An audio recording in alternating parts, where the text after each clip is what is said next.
Imaginez, il existe un piège subtil qui apparaît précisément lorsque nous cherchons à évoluer. Nous avons tous entendu à plusieurs reprises que nous devons mieux nous connaître, plonger dans nos émotions, décrypter nos schémas et comprendre ce qui nous anime. Et bien sûr, cela semble incontestablement positif, signe de maturité et de sagesse. Mais et si je vous disais que, à outrance, cette même conscience de soi peut se transformer en prison? Qu'à trop s'observer, on perd la capacité de vivre léger et naturel? Au début, le voyage vers la connaissance de soi est libérateur.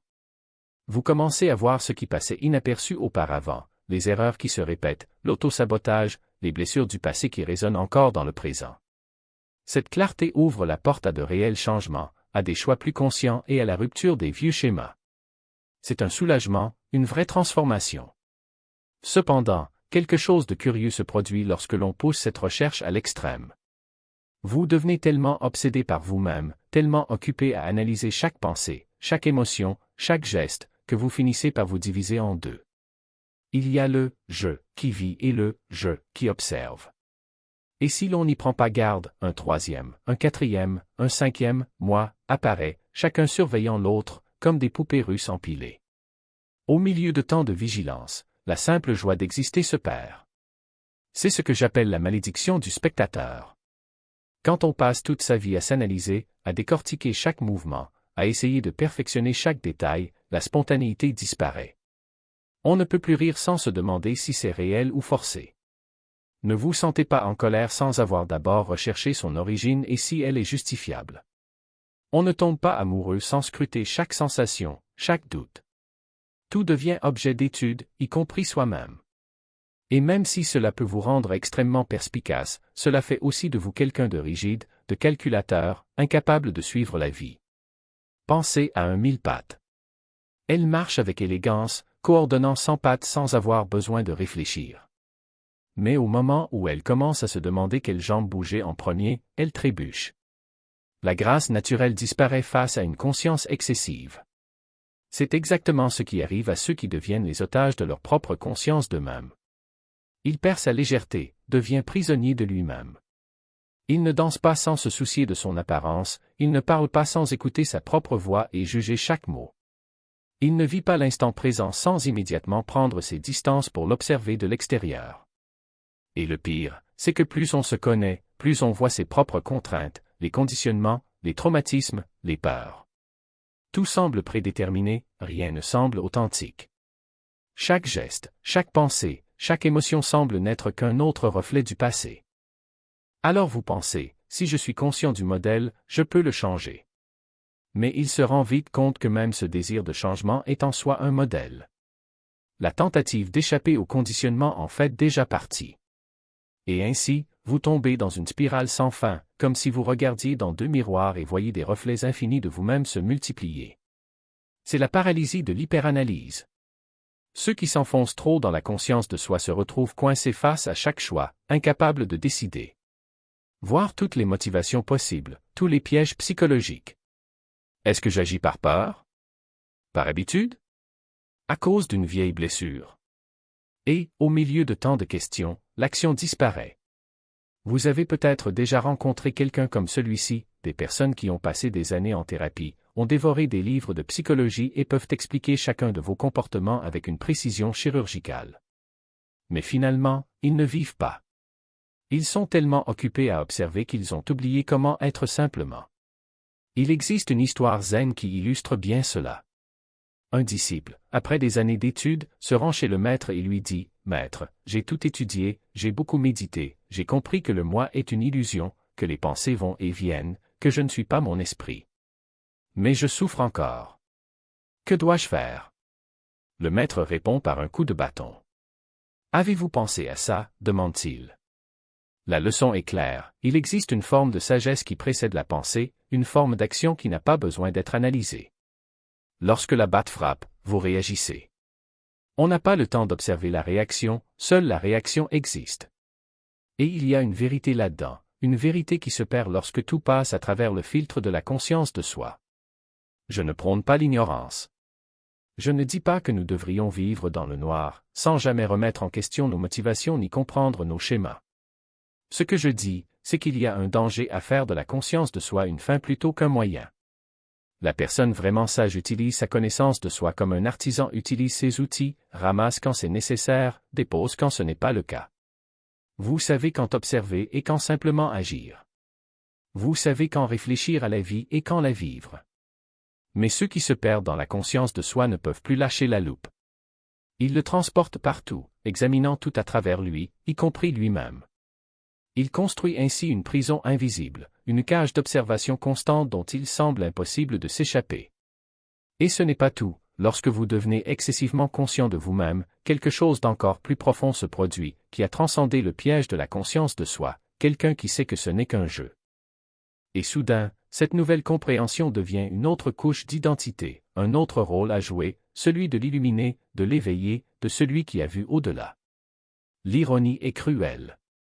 On s'échappe d'une prison pour en construire une autre, encore plus subtile, encore plus difficile à détecter. Parce que désormais le problème n'est plus la conscience de soi elle-même, mais la conscience de la conscience et la vanité de se croire libre d'elle. Et le pire? Vous ne réalisez même pas que vous êtes encore tombé. Il pense qu'il est au-dessus du jeu, qu'il a enfin trouvé la sortie, alors qu'en réalité il vient de changer de cellule. L'esprit est ainsi, il trouve toujours un moyen de transformer même la libération en une autre performance. Vous commencez à vous observer en constatant que vous ne vous observez plus, et c'est tout, vous voilà de retour dans le même cycle, seulement maintenant avec un sourire supérieur sur le visage. C'est comme essayer d'éteindre un incendie en versant de l'essence, plus on combat la conscience de soi, plus elle se nourrit d'elle-même. Mais voici la vérité inconfortable, il n'existe pas de « moi » fixe qui puisse être emprisonné ou libéré. Ce que nous appelons « je » n'est qu'un flux de pensées, de sensations et de perceptions, un fleuve qui n'est jamais le même d'un instant à l'autre. Une conscience de soi excessive surgit lorsque vous essayez de saisir cette rivière, lorsque vous essayez de geler le flux pour l'analyser. Et que se passe-t-il lorsque vous essayez de garder de l'eau dans vos mains? Cela glisse entre vos doigts. Il en va de même avec l'expérience de vie, plus vous essayez de la contrôler, plus elle vous échappe. Alors que reste-t-il? La seule issue est peut-être d'arrêter de chercher une issue. Non pas parce qu'il faut se résigner, mais parce que la recherche elle-même fait partie du problème. L'esprit qui se demande « Comment puis-je être spontané ?» C'est le même esprit qui ne le sera jamais. La question suppose déjà une division, le « je » qui veut être spontané et le « je » qui doit agir ainsi. Mais que se passe-t-il s'il n'y a pas de division? Et si, au fond, vous êtes déjà spontané, déjà authentique, et que la seule chose qui vous empêche de vous en rendre compte est la conviction que vous devez devenir quelque chose de différent? Pensez à un enfant qui joue. Elle ne se demande pas si elle est authentique en construisant un château de sable. Elle n'analyse pas si ses mouvements sont naturels ou si son rire semble authentique. Elle l'est tout simplement. Et c'est précisément cette absence d'introspection qui rend l'expérience si vivante, si pleine. Maintenant, imaginez si cet enfant commençait soudainement à s'observer, est-ce que je joue bien? Les autres pensent-ils que je suis bon dans ce domaine? Est-ce que je perds mon temps? En quelques secondes, la magie s'estompe. Le jeu devient une performance et la joie un effort. La même chose se produit avec la vie adulte. Plus vous vous demandez « suis-je moi-même ?» moins vous l'êtes. Car la question présuppose déjà qu'il existe un « soi » distinct de l'action, une norme à atteindre. Et si le « soi » n'était pas un état à atteindre, mais plutôt l'acte de cesser de chercher?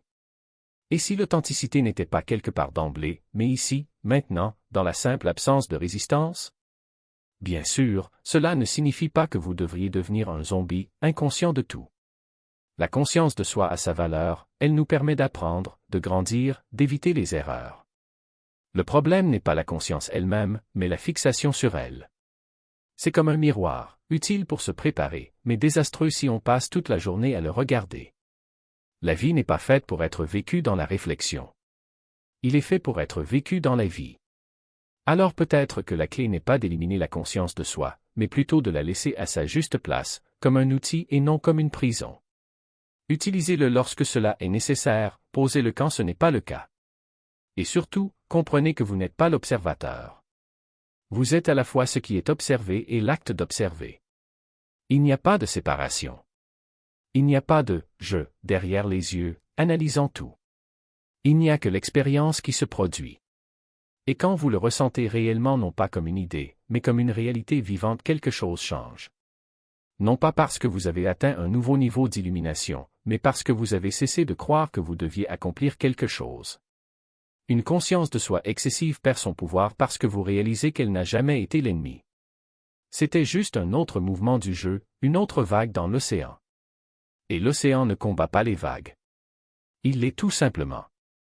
Qui luttent contre l'idée d'être trop conscients d'eux-mêmes, qui comprennent le piège en théorie mais y restent piégés en pratique. Vous pouvez citer des maîtres zen, parler de spontanéité et de non-dualité, tout en restant aussi prisonnier de votre conscience de soi qu'avant. C'est pourquoi les maîtres anciens insistaient, la compréhension doit être vécue, et pas seulement intellectuelle. Vous pouvez tout savoir sur le piège de la conscience de soi, le disséquer avec précision, l'enseigner aux autres tout en restant complètement pris au piège. Connaître quelque chose n'est pas la même chose que le vivre. La vraie liberté naît lorsque la conscience de soi devient si complète qu'elle inclut la conscience de soi et, dans cette plénitude, se transcende. C'est comme si vous remarquiez votre respiration si clairement que vous comprenez soudain que vous n'avez pas besoin de la contrôler, elle respire toute seule. Ou observez vos pensées de si près que vous réalisez que vous n'avez pas besoin de les gérer, elles pensent elles-mêmes. C'est le paradoxe au cœur de la conscience. La solution à l'excès de conscience de soi n'est pas moins de conscience, mais plus de conscience à tel point qu'elle englobe la conscience de la conscience de la conscience, jusqu'à ce que la structure entière de l'observateur et de l'observé se dissolve dans une expérience directe, brute et non intermédiaire. Mais voici un avertissement, même cela peut se transformer en un autre piège sophistiqué. L'esprit est ingénieux. Elle peut prendre tout ce qui a été dit et le transformer en un nouveau programme, un nouvel objectif à atteindre. Ah oui, j'ai besoin d'être conscient de la conscience jusqu'à ce qu'elle se dissolve dans une expérience directe. Je vais travailler là-dessus. Et soudain, nous sommes de retour là où nous avons commencé, une autre couche de conscience de soi, un autre observateur qui regarde, un autre scénario à suivre. L'esprit ne cesse de créer des niveaux de complexité, de nouvelles choses auxquelles prêter attention, de nouvelles façons de prendre conscience de soi. La vraie sagesse est peut-être la suivante, soyez conscient de vous-même lorsque la conscience est nécessaire et oubliez-vous lorsque la vie demande votre présence. Utilisez la conscience de soi comme un outil lorsqu'elle est utile et mettez-la de côté lorsqu'elle ne l'est pas. N'en faites pas une religion, n'en faites pas votre identité à part entière. Et pour l'amour de Dieu, ne passez pas toute votre vie à vous regarder vivre. Parfois vivre. Vivez simplement.